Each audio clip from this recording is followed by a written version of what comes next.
Hey everyone, got another project that I'm excited to work on with you today. The demonstration that I'm going to be giving is geared more toward pre-K, kindergarten, first grade, second grade. However, the great thing about this is that you can scale it up to whatever level of challenge or realism or detail that you want it to include. So before we get into the art project, we're actually going to be talking about a few different things. We're going to talk a little bit of science, a little bit of music. You're going to learn some new vocabulary. So let's get started. When I was a kid, probably third or fourth grade, I became really interested in the subject of space exploration. I spent a whole year doing a huge research project on the history of rockets and the science and engineering behind getting machines into space. But I was also equally interested in the universe itself and the awe that it inspires in people.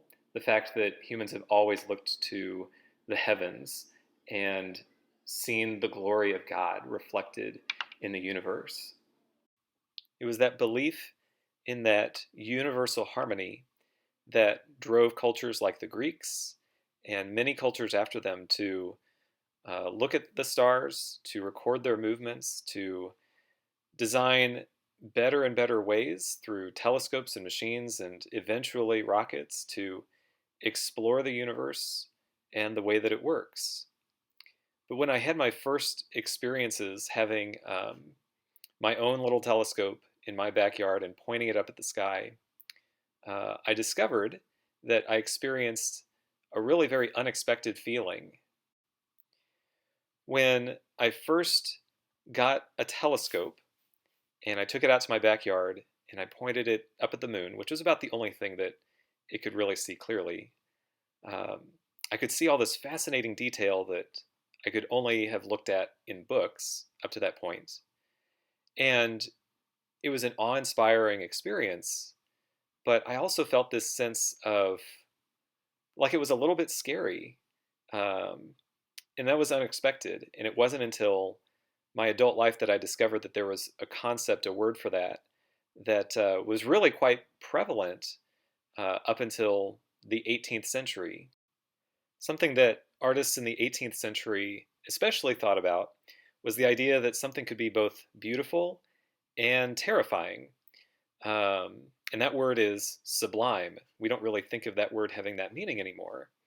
But it would be like standing not too far from a volcanic eruption, or it would be the feeling that Moses had encountering God on the mountain, something that is both beautiful and awe-inspiring, um, but scary at the same time because it's so powerful and so much bigger than us.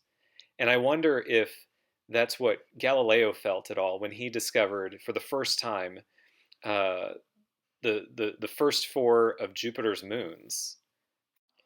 Galileo discovered four incredibly diverse places in the Galilean moons of Jupiter. So I encourage you to look them up, research them. They're both beautiful, and if you were dropped on them suddenly, they would be terrifying.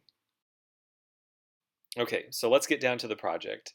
Everything you need, you probably have in your house. You've probably got a lot of paper towel rolls around the house right now. You've probably got a little bit of rubbing alcohol. We're going to be doing a little painting, a little building.